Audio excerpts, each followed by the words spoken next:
This is The Strange Recital, a podcast about fiction which questions the nature of reality.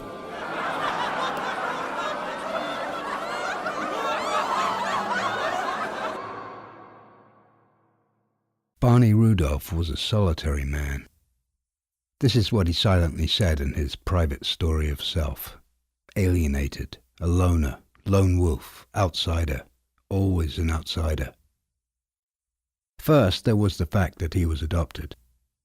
Mr. and Mrs. Rudolph were a simple, loving couple who had never fathomed the dark and tangled labyrinth of their adopted son's mind.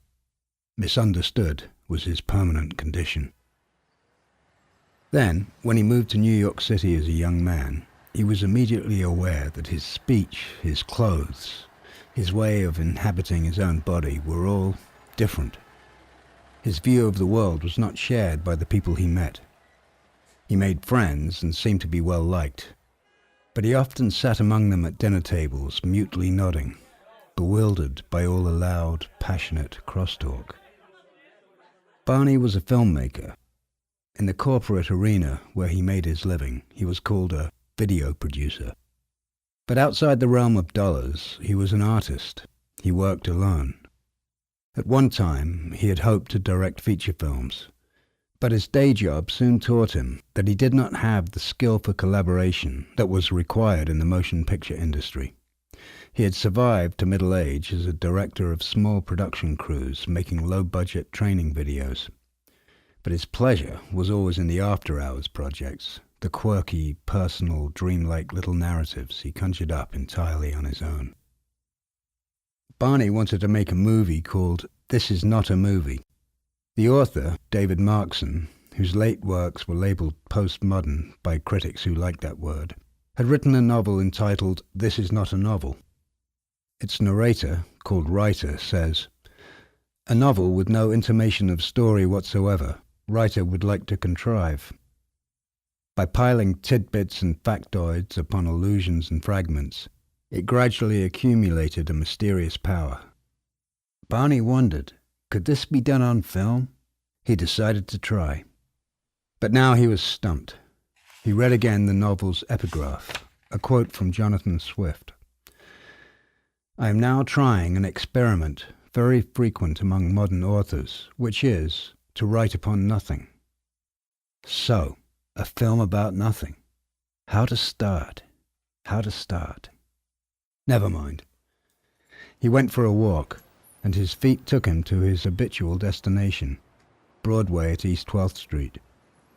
Barney had read everything Markson had written since Wittgenstein's Mistress in the late 80s. Acclaimed but unfamous, Markson had died in 2010 and left his entire personal library, 63 boxes of books on all subjects, to the Strand, king of independent bookstores. Most of the volumes were heavily annotated with Markson's curmudgeonly margin scribbles, his cryptic underlines and check marks. A breadcrumb trail through a convoluted mind. A sharp, wry, unorthodox mind. Now they were scattered everywhere amongst the 18 miles of shelves on 3 floors, hidden treasures. The Strand was founded in 1927, the year of Markson's birth, and was just blocks from his Greenwich Village home, where he had died alone at an unknown time and day, in the fecund air of late spring, New York City. Now, some years had passed and it was June again. For months, Barney had been going almost daily to the Strand, spending hours in the narrow, dusty stacks, hoping for a chance encounter with a book once owned, held, studied, marked up by Markson. He found himself in one of the fiction aisles, suddenly hyper-aware of an attractive young woman in black, standing and reading a paperback. He watched her in his peripheral vision, debating about asking her what she was reading. Then she stretched out a tattooed arm, placed the book back on the shelf, and walked away. For a moment, Barney expected to feel an obligatory disappointment. But his eyes had followed the book, and he realized that it was what he wanted, not her. The book was Labyrinths, selected stories and other writings by Jorge Luis Borges. His heart quickened as he leafed through the pages. Here and there were faint grey underlines and marginalia in a graceful but nearly illegible script. Inside the front cover, a slender pencil line trailed like a hair from under the Strand's price sticker. Barney peeled back the sticker, and there it was, Markson's signature. Back in his apartment, Barney poured himself a glass of wine and settled in to read. He'd heard of Borges, but was not familiar with his work. Often the scribbled margin notes made no sense to him. He read until the warm spring light faded from his windows. He came across a very short story, The House of Asterion, whose fictional first-person narrator was evidently the Minotaur of Greek myth, a solitary creature about to die. 2 check marks were in the margin next to these 2 underlined sentences. The fact is that I am unique. I am not interested in what one man may transmit to other men. Like the philosopher, I think that nothing is communicable by the art of writing. Then he noticed a footnote, surely part of Borges' literary gamesmanship. The word infinity was marked, and its footnote said, "The original says 14, but there is ample reason to infer that, used by Asterion, this numeral stands for infinite." Below the footnote was Markson's pencil scrawl. 14 is to infinity as this, a drawn arrow pointed to the period at the end of the previous sentence, is to black. Black. That was it. The place to start. Barney set up his video camera on a tripod. 10 feet in front of the lens, as far away as his cramped apartment would allow, he set up 2 light stands with a rod between them, from which he suspended a roll of heavy black paper, stretching it down to the floor. He pulled up a chair, sat, and put his eye to the viewfinder. All he saw was darkness, an electronically mediated black, thousands of pixels emitting almost zero light, vibrating subtly with absolute nothingness. Perfect. At first he had ideas. He would sit in front of the lens against the black limbo and say whatever came to mind, short and pithy, or just short. The pith should be cumulative. Or he would do close-up hand signs, meaningless gestures that would accrue meaning in the viewer's mind, perhaps turn his back to the camera, or show a disembodied foot. He could hold up random objects from his apartment, always against the field of blackness, the vast night. He sat with his left eye closed and his right eye to the viewfinder, staring at the humming dark. He kept on gazing, and before long all the clever ideas faded from his mind. Nothing. Here it was. His entire field of view was a rectangular emptiness, a growing, assertive emptiness, slowly advancing upon him through the eyepiece. This was it, not a movie. No need to push the record button. No need to do anything. The pure darkness swarmed without malice into his eye, filling him up with nothing. Time passed. Barney did not move, unless perhaps a gradual wavering thinness might be considered motion. Does a mirage move, or is it all illusion? If you were one of Barney's friends, you surely would like to know more. But this is the end of the story. The art of writing cannot communicate the experience that had once been a man called Barney Rudolph, but was now just something happening in a tiny cube stacked on other cubes in the vast, sprawling grid of New York City. Something nameless and invisible that went on happening, and went on, and went on.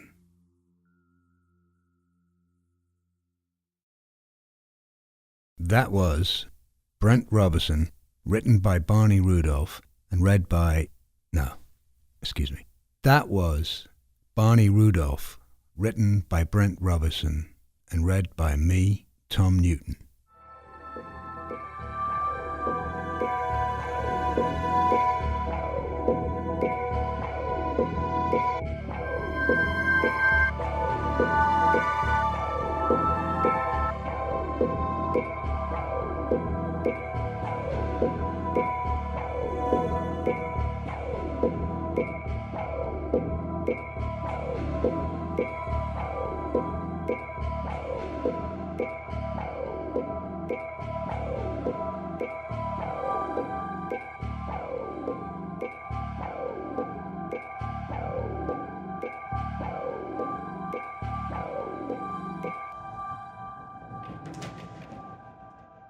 The movie Barney's making at the end of the story, was that a movie that you wanted to make? Or maybe even made? Well, I was a film major in college and worked many years on the periphery of the industry, so yeah, there have been a lot of films I've wanted to make, and a couple I've made, but Barney's wasn't one of them. That one was born in my writer's mind, not my filmmaker's mind. Why do you ask? Well, you know, Barney Rudolph, BR. It makes you wonder. All right, he shares my initials. Interesting coincidence. I've fantasized about making a film once. Yeah? Say more. It was going to be about the conquest of Mexico, with a twist, of course. It would have been an epic, the kind of production that cost hundreds of millions of dollars, and you'd probably have to get the Weinsteins involved too. Uh-oh, anything but that. Yeah, well, it was completely out of reach, just a fantasy. Especially considering I have no talent in that regard and no money. Well, fantasies are good. Nothing gets started without a dream. I could always write about it, though. Make the production as lavish as I wanted. It wouldn't cost a dime. I could take it anywhere. Haven't yet. But Barney's film was much more doable. That's what got me wondering. That and the initials you seem to share with him. Okay, I confess. His initials are not a coincidence. What a surprise. Well, I'm very interested in identity, what it means, if anything, particularly in a metafictional sort of way. I've built a small body of work now in which each protagonist shares my initials, which suggests they are alter egos of mine. Which they are, since you invented them. Yes, but I'm also interested in breaking down the boundaries between fiction and so-called real life. To play a sort of Nabokovian game of letting the reader or listener imagine what is true or what isn't, or what is autobiographical and what isn't. It adds another dimension of meaning or anti-meaning to the story. That reminds me of what Fernando Pessoa said about the Book of Disquiet.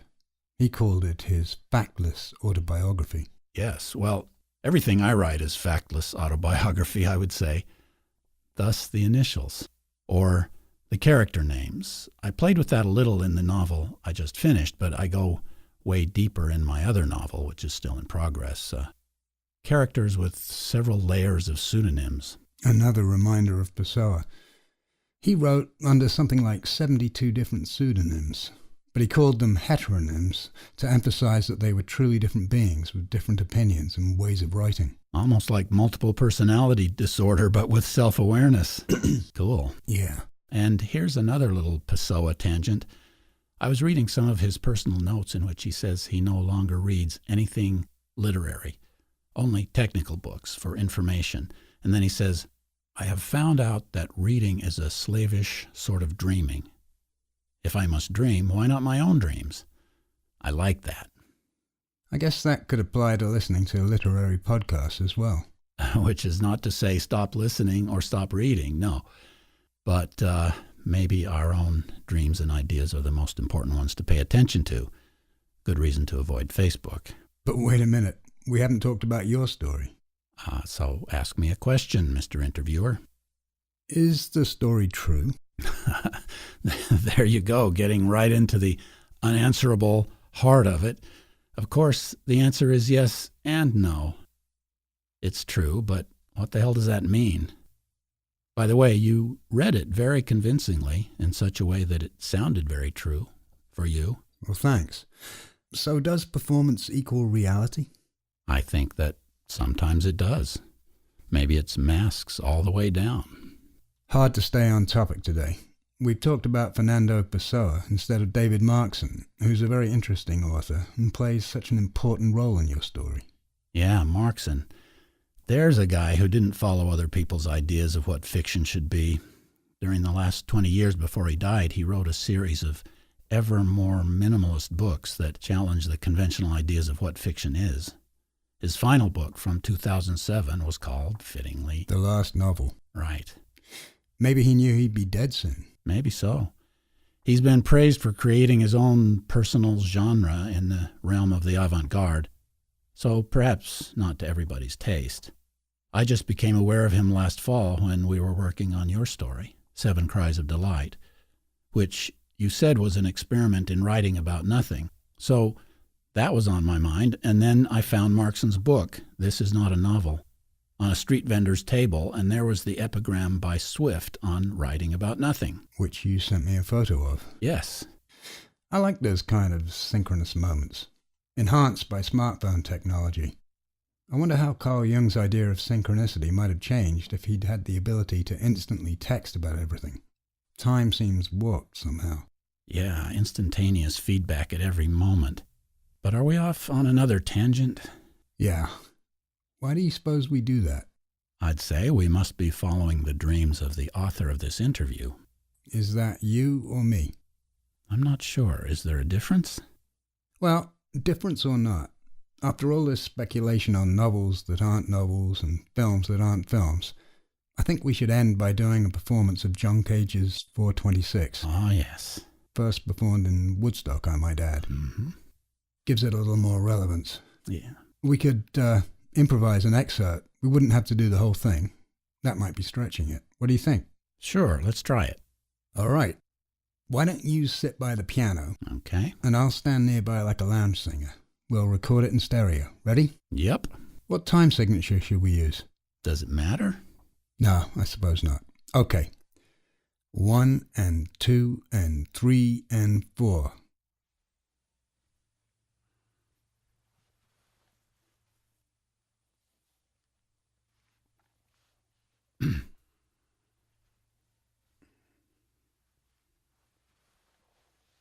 Not bad. What do you think? It was going well, but you just blew it by talking. We were finished. It was just an excerpt, remember? We never decided on a length. How am I supposed to know these things? Do you think I'm reading your mind, or we're like the same person? 2 different names doesn't automatically mean 2 different identities after all. Oh, right.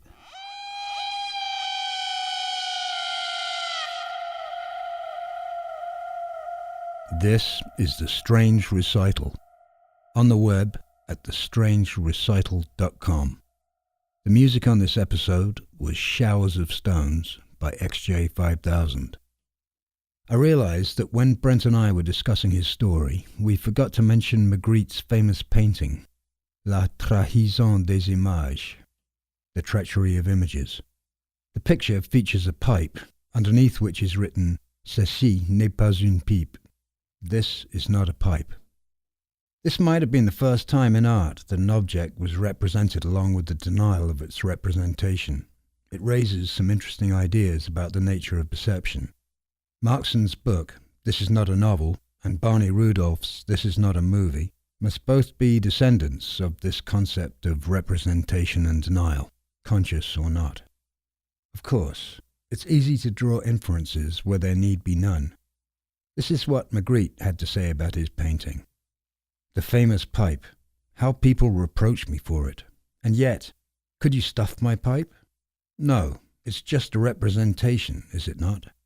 So if I had written on my picture, this is a pipe, I'd have been lying. This is not episode 18032.